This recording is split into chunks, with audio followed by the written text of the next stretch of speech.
Hello team and welcome to another ATP Geopolitics video with myself, Jonathan MS Pearce. This is the Ukraine War news update for the 12th of May 2023.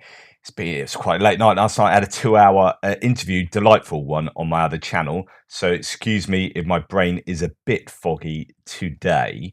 There's also an awful lot to report, I guess, in the sense that there's quite a lot of activity going on the front lines. I don't think we are into a full counteroffensive at the moment. These are shaping operations, as indeed CNN is reporting here. Just to let you know that my mapping is going. If we get into the full swing of a counteroffensive over the next few weeks or month, my mapping is just going to take forever and a day because there's going to be stuff going on all over the place. I'm going to have to think about that. Anyway, this is a news update. Where should we start? Well, I'm not going to go to the general staff figures first. I just want to give a bit of preamble about what is going on. So here, Ukrainian forces have begun shaping operations in advance of a highly anticipated counteroffensive against Russian forces. A senior US military official and senior Western official told CNN, and that is nothing unusual. We all know that. I've been talking about it for the last week or so. You are starting to see an uptick in activity in different places. There's a bit of operational security going on, so we're not even sure whether stuff's going on, but we think stuff's going on, so on and so forth. I don't think, even with the activity from last night, we are into the counteroffensive proper, if you like, at the moment. But this is all part of the whole exercise, right? So let's look at a couple of sources. Ukraine has begun a series of local counterattacks in the Bakhmut area. First, they pushed Russians to the canal to the south, and now they're attacking Russian positions in Bodanivka and Kromovo Road. At the same time, both Russian and Ukrainian channels are reporting intensifying Ukraine actions in multiple directions. Russian Defense Ministry says that the general situation is under control, which means that local situations might not be under control at all. So on and so forth. Counterattacks around Bakhmut.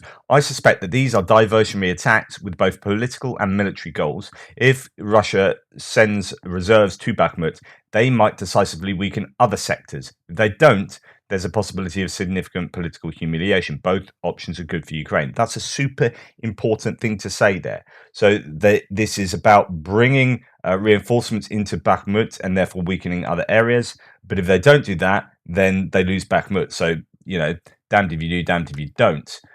Michael Kaufman says, agree, the Ukraine seems to be attacking with forces that are unlikely to be related to the main effort, hence hoping to fix Russian units at Bakhmut and roll back gains over the past few months, while setting the conditions for a major offensive that will probably take place elsewhere. My theory is that the Russians have culminated so fundamentally in Bakhmut, exactly what I've been talking about over the last month, really. They have exhausted themselves, both in terms of Wagner and the MOD, that Ukraine could possibly take back quite a bit of territory quite quickly with relatively small amounts of resources, of mechanized equipment and troops.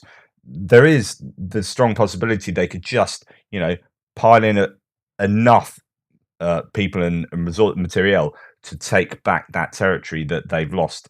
Take back in a week what they've lost in over a month, type thing. So that could be an option for the Ukrainians. Michael McKay here says the Russians are hysterical, spreading unfounded rumors about Ukraine's counteroffensive. So this was yesterday and last night. My time online on the socials, Russians were panicking. It's untrue, but Russians seem to believe Ukrainians are sweeping through Russia from Kharkiv and surging across the Dnipro River to cut them off. Russians defeat themselves by panic. What's really happened is that Ukrainian defenders counterattacked on the flanks of Bakhmut and made small tactical gains towards Soledar and Klishchivka, but Russians online are shrieking as if Ukrainian super soldiers are storming Russia in dropships from Earth orbit. And then you've got worries about Bakhmut from Igor Girkin here, talking about losses around, about why the Russians are not operating with ATGM and manpads and RPGs, and they're just basically running away or being sent to their death type thing. Really stinging commentary there from Igor Girkin. And then you've got breaking Russian Telegram channels panic about a potential Ukrainian strike toward the Russian city of Belgorod. So that's just north of the border, north of Kharkiv. Long columns of Ukrainian tanks and infantry fighting vehicles were reportedly spotted on a Kharkiv ring road today, driving toward the Russian border. That may well be the case. There could be some activity going on up there. There could be a counter-attack or part of the counter-offensive going on in that region, maybe around the Kupiansk area, and they'll probably come from Kharkiv. I doubt they're going to be going into Russia, but this is also good for sending the Russians into a tailspin panic and getting them to send troops to places that possibly the Ukrainians want them to send troops to weaken other areas of the front line. So it's all part of the shaping activities, all part of the counteroffensive writ large. Now let's go to the figures, and we would expect there to be an uptick in losses of Russian personnel for a start. And indeed, that is what we see from the general staff figures, all the usual caveats apply. 750 liquidated personnel. We're now higher than we've seen probably for 3 weeks. It was that little dip where they went to like 1,000 for a couple of days, and then it went back down, and we've had 400s, 500s, 600s. Now we're going up to 750. 5 tanks, 8 APCs. It's fairly average. Still a meaningful number of vehicles taken out. 15 artillery systems, 2 MLRS, and in fact, I'm going to show you some footage of 1 MLRS taken out. That is, again, a high number of artillery systems. I've been talking a lot about how the Ukrainians are explicitly targeting artillery systems ahead of the counteroffensive, but also just in general, they're a good thing to take out because they cause a lot of issue. Now, there are some analysts and commentators that think that Russia have this endless supply of artillery pieces that actually there's no point taking these out because they just bring extra runs in. But I don't think that is necessarily the case. We've seen that they have a fundamental lack of equipment because they've let it rot over decades, that they don't have the number of pieces that they claim they have or that they have on paper.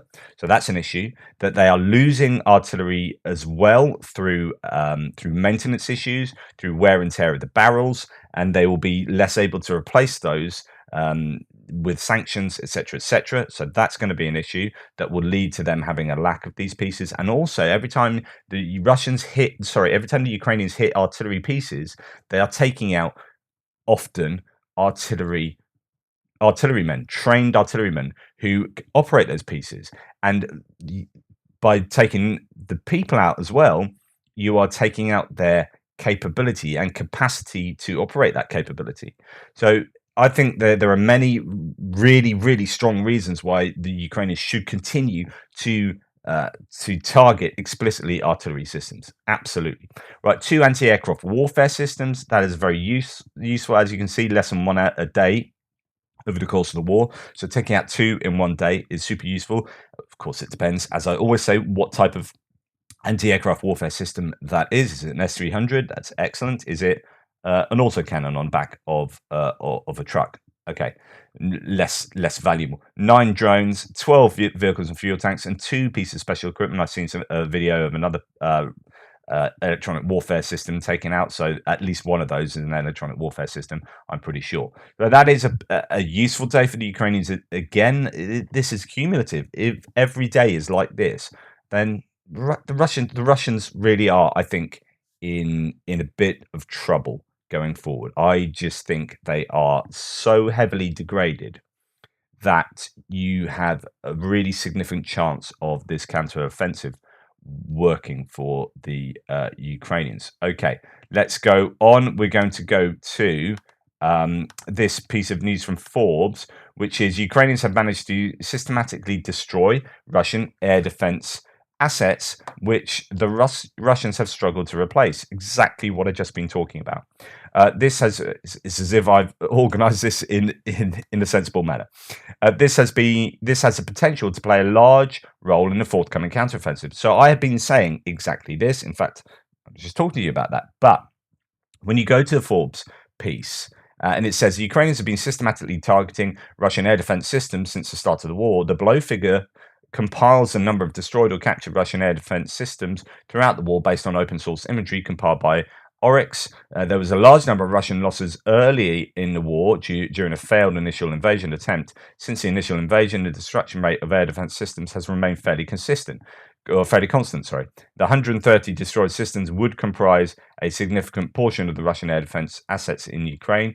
It is unlikely that Russia has the ability to replace these losses with modern air defense equipment, having to rely on outdated Soviet equipment. So it's referring to the numbers it was talking about earlier. Now, point of me saying this is I've just talked about how there has been an explicit targeting of air defense systems over the last month or so ahead of this counteroffensive. But actually, as you can see here, the figures are pretty consistent.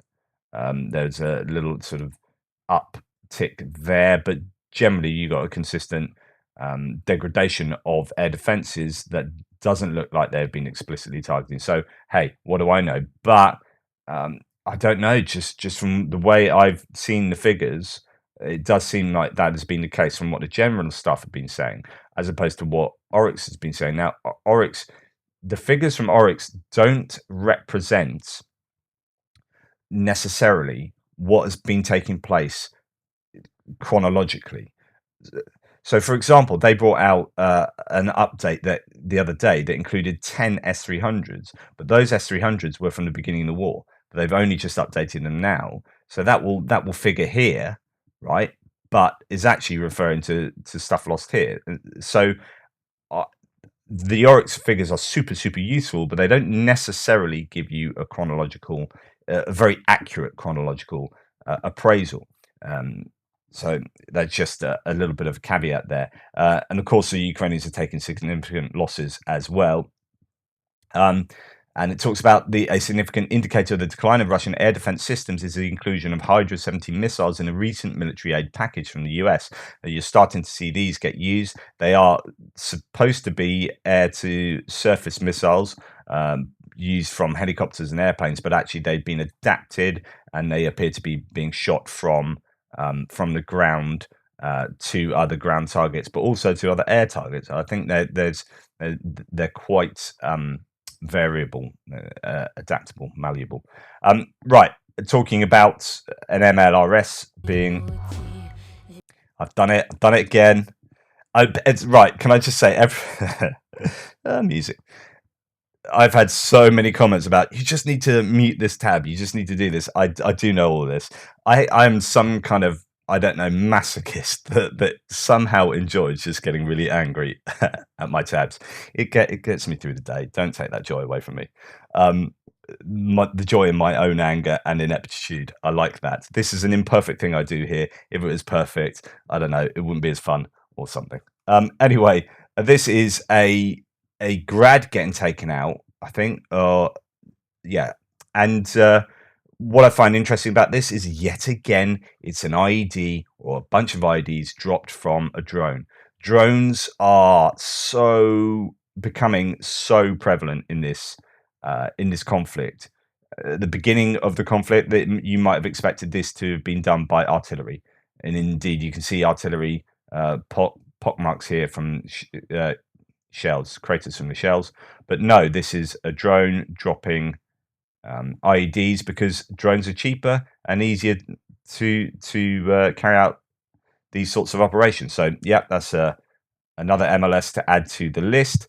Ukrainian Brigade Commander Granit reports that currently close to 90% of Russian missiles are shot down, while around Kyiv, 100% of the Russian missiles have been shot down since April the 28th. Now, I presume Patriot is around Kyiv. I presume NASAMS and some of the best IRIS-T and what other systems Ukraine have, they will have their best systems around their capital. So that's what you would expect. But those interception statistics are really significant, and it shows the difficulty that Russia will have going forward using their scare quotes better weaponry, and this will force them to use even more S300s that are inaccurate, but they are ballistic. They have a ballistic trajectory, and they're much harder to shoot down unless you're using Patriots. And of course, there are very few Patriot systems in Ukraine. There's been an explosion in Melitopol this morning. I'm not fully up to date on exactly what's been exploding all around the map and what's going on, because there's so much sort of to keep an eye on just now. But just to let you know that it looks like something big is exploding in Melitopol. Russia on fire. This is another example of Russia on fire. This is in the frozen wastelands of Norilsk. A warehouse is burning. Who knows what it contains? But as you can see, it is another significant fire going on there. And in Russia, in Moscow even, there's quite a big old fire. So this is breaking out in Dzerzhinsky near Moscow, and yeah, this is significant, as you can see. That is a big fire. Looks like, I don't know if that's the black of fuel or whether it's tires. So if you look here, thanks. If you look here, there are lots of tires, so I think that could just be a big old tire yard that's going up, and that's hence the black smoke. But it is another big fire, and it's another fire in Russia, and this is another fire in Moscow, in the capital. Right. Zelensky on to odds and sods. He has said, a reminder of his words last night. Soon, I will be able to announce very important news for our defence, for our relations with international partners. Now, I don't think this is referring to the Storm Shadow that I'm just about to talk to you about. This could well be something else. I mean, this is what makes you sort of start thinking, oh, is it airplanes, airframes, or no? Who knows? No point speculating, because it'll only be wrong. So let's move on to military aid and whatnot. And of course, we're going to go to the news that the UK are providing Storm Shadow. I talked yesterday about how they appear to be interested in buying Turkish rockets.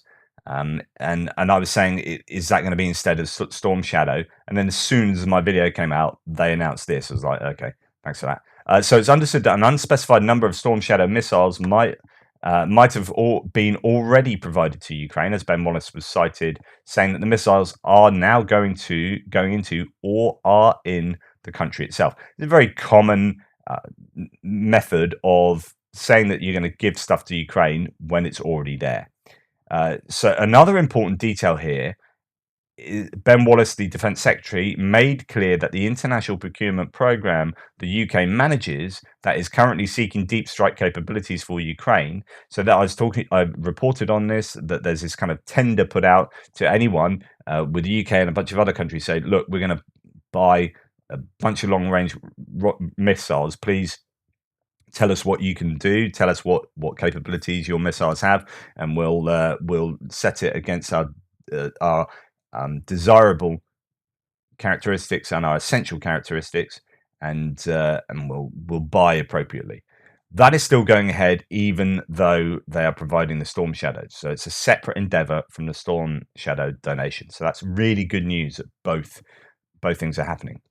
The export version of the Storm Shadow is in excess of 250 kilometer range, although lots of experts say it's able to reach the 300 kilometer range, which is a maximum due to the Missile Technology Control Regime, MTCR restrictions the UK has committed to.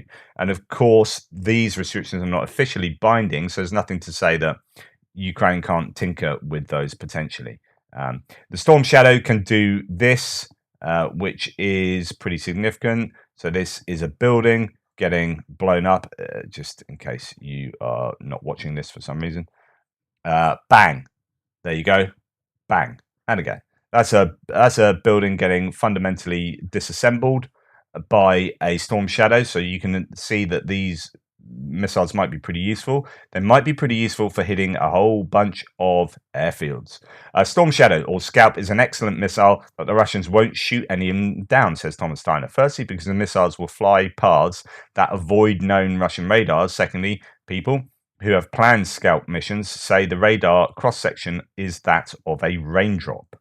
Storm Shadow is meant to strike high-value targets deep in the enemy's rear, like Russia's Kaliber cruise missile depot in Sevastopol, and he gives the exact locations of that, the longitude and latitude of that in near Sevastopol. All Russian submarines at their pier in Pivdena Bay, and gives the location of that.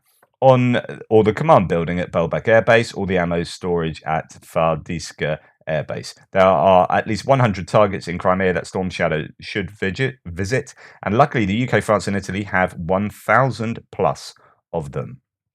So because I was wondering exactly how many would be provided. Right, let's quickly look at a map. This is Deep State map that you can set the artillery range. So if you go down to this here and set on cruise missiles, we're going to look at the Storm Shadow. Yeah, thank you very much. So where are we going to place this Storm Shadow? Well, if we put it there, it can not quite reach Kerch. Now, these are going to be released from airplanes, so the airplanes aren't going to want to be too close to the front lines. So you can imagine that'll be the max probably. You're not going to reach Kerch unless the Ukrainians do a successful counteroffensive and they're able to fly within the territory that they have retaken. So you can imagine at that point they could hit the Kerch Bridge.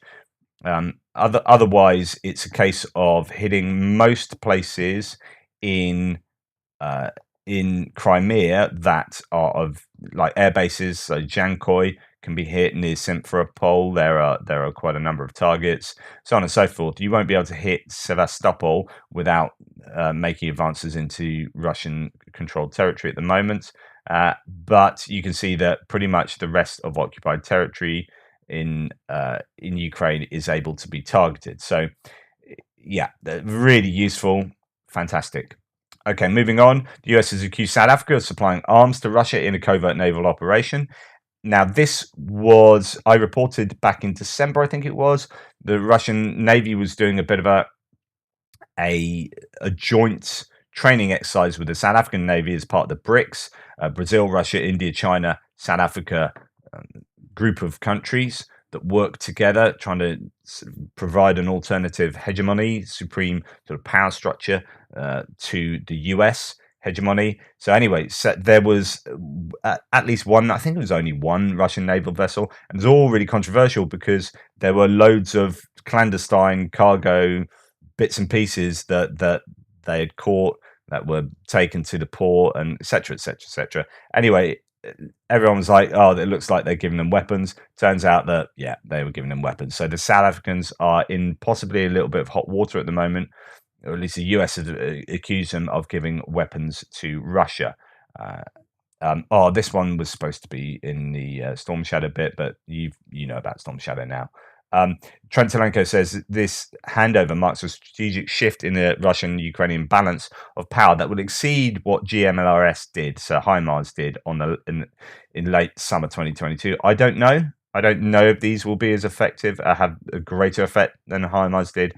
We shall see. It depends how many of them they have and how easy it is for them to be fired from MiG-29s. I think probably that was what I was seeing. So adapted Soviet era planes, or maybe some of the Sukhois. I don't know how easy that will be and whether it's already happened. Okay, so as far as other bits of aid, here we say US supplied former Iranian HM16 120mm mortar in Ukrainian service. Here we have mortars from other countries. Iran seems to have provided an awful lot. I don't think they provided them willingly. I think these have been captured in illegal arms shipments that have been, the Americans have captured in the Red Sea and other places. So Ukraine will receive pledged 31 Abrams tanks at the beginning of autumn, Secretary of Defense Lloyd Austin has said. Austin explained that it's difficult to speed up the delivery because the US military not only sends equipment to Ukraine and trains the Ukrainian military, but also creates the infrastructure that will support its operations, since the Abrams is a new weapon for the Ukrainians.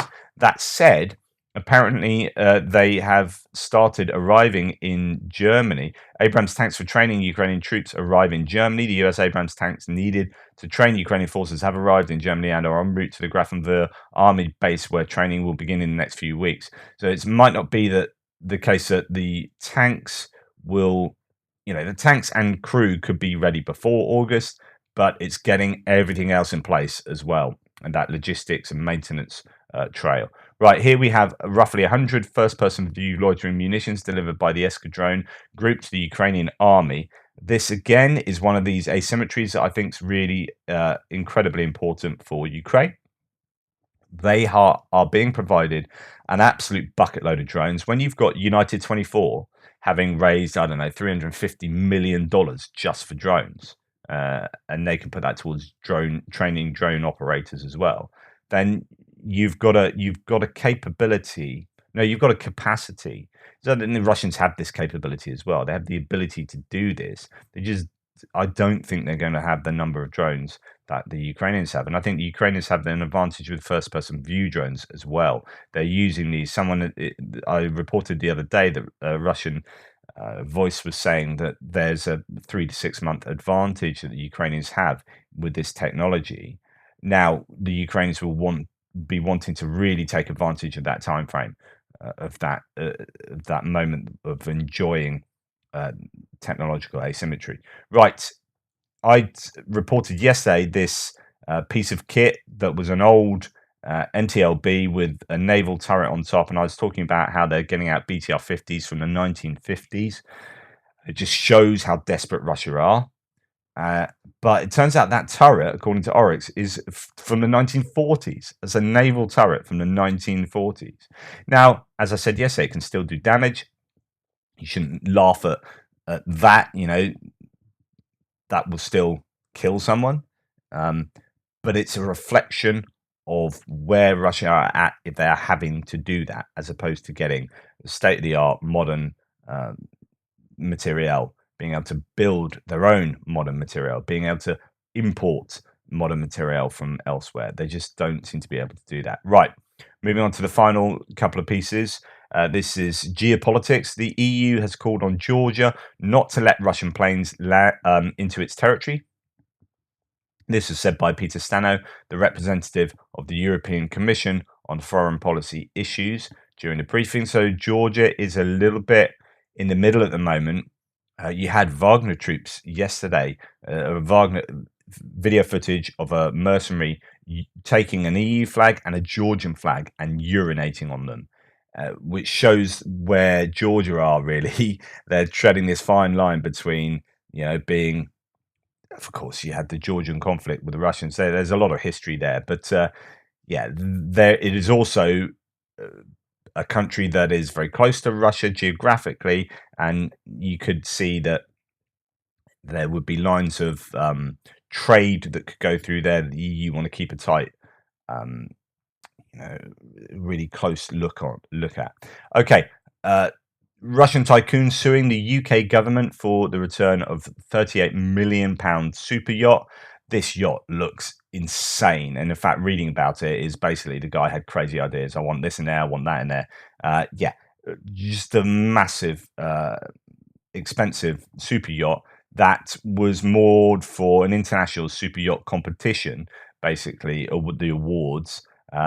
Now, the guy that owns it isn't on the sanction list, and it was taken, I think, initially when the UK government said, "Yeah, we're going to have that.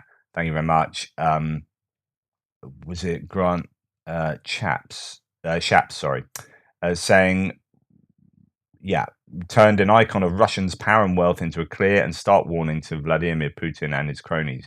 Detaining the FI, that's the name of the ship, proves yet again that we can and will take the strongest possible action against those seeking to benefit from connections to Putin's regime." But he's now suing the UK government because he's not on the list, and there's an argument as to whether the rules at the time did allow the UK government to do this. This is what I was talking about, taking frozen assets, and the UK government are quite... they're a little bit tentative of liquefying these assets, turning into money, and then giving that money to Ukraine, because they think there's a lot of elbow room for legal challenges to that, whereas this US appear to be going for that gung-ho and saying, yeah, we're gonna take these frozen assets and we're gonna give the money to Ukraine and deal with it. So there's a difference of approach there, and it looks like already the UK government is potentially going to get stung. It depends whether that will go through court. It depends whether the UK government did make a bit of a mess in taking hold of seizing that boat, or whether actually, I don't know what's going to happen there. Who knows? But it would be nice if the UK government could successfully take super yachts like that from Russian oligarchs and help with reparations to Ukraine. Right. Last thing I'm going to say, because I've banged on long enough, is on commenting, and a few people, again, it seems to be a really consistent complaint now I'm getting, which is, have you deleted my posts? And this isn't people like whinging; they're just genuinely asking, have you delete my post, because I can't understand why it would have gone. Didn't seem anything dodgy with it. I was agreeing with something of what you're saying, but disagreeing with something else. So have you deleted it because I was disagreeing here? I don't delete if you disagree with me. I have deleted very few comments, and they're basically spam comments that are genuine spam. Like someone got hold of my avatar and was like spamming like dating whatever on there that was nothing to do with anything. So I delete those. I've deleted a couple that were just insulting me, like outright, just calling me a liar, but not substantiated. Call me a liar, fine, but then substantiate why I'm that. And if you can't do that, I'll warn you, and you can't do it again, I'll delete that. All right. So that's what I've deleted, but I haven't deleted anything else for like weeks. But people are saying, oh, my comments being deleted. All I can say is YouTube algorithm is nuts. I don't understand it. It deletes stuff. It will always delete something with a link in, with a URL, like an internet link that is not YouTube. It won't delete YouTube links, but any other link will get deleted. Might not be immediately, but within sort of 10 minutes, it's usually gone. So don't post any links external to YouTube. And then I don't know what it does. Swear words, but a load of swear words get through. I don't really understand. I don't know. Your guess is as good as mine. Just to let you know, I have got a really lax approach to censorship. Which is funny. Like people have attacked me for being a censor Nazi before because I advocate for moderation in certain places. I fully advocate for moderation and censorship. I've talked to you about freedom of speech before. It depends on where the place is. I don't want my children turning on a terrestrial TV and seeing pornography and swearing.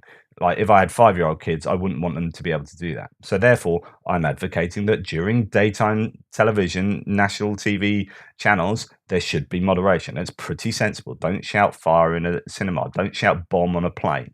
All that kind of stuff. Like that's all. We all agree with that, even though some free speech mentalists will say, no, you should be able to say anything at all points in time. It's like, no. We all persuade.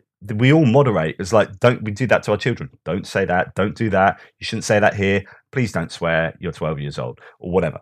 Right? We moderate all the time. Now, but with my comment threads, where I have ownership over them, I'm actually really lax. And I used to have a blog place at Patheos before that was all closed down. We were cancelled. That's a long story. But when I was blogging at Patheos for years and years and years, I got loads of hassle by my commenters for not deleting enough stuff. I had a very lax commenting approach, and this is one. It's no longer on Patheos, but it was brought over to Only Sky, so this has no comments under it. But I used to get thousands of comments on every one of my articles, and it would be a right old, so on and so forth between people. My position on commenting, I said, and many of you lament my lax approach. So this is evidence that I am what I say I am. I don't delete your comments. As I've said many times before, I hope this allows for reasonable freedom of speech in such a way that people are hoist by their own petard. Like you can say horrible things. What I always say is you then got to justify it. And if you can't justify it, you're going to look like you've lost the argument. So fair enough. If you've got a really horrible thing to say, think about it, try and justify it. And if you don't, jog on. So anyway, I want to foster a community of respectful discussion. I've banned so very few people compared to pretty much anywhere else on the internet, and certainly within this same sector. That is me. That is what I've always been like. So I don't delete your comments. Just reiterating that. Anyway, thank you very much. Please like, subscribe, and share. Thanks so much for all your support. You're all absolutely amazing. Well, most of you are amazing. As I often say, some of you are a little bit unhinged and in support of Russia for some weird moral reason. Anyway, Toodle Pips. Speak to you later.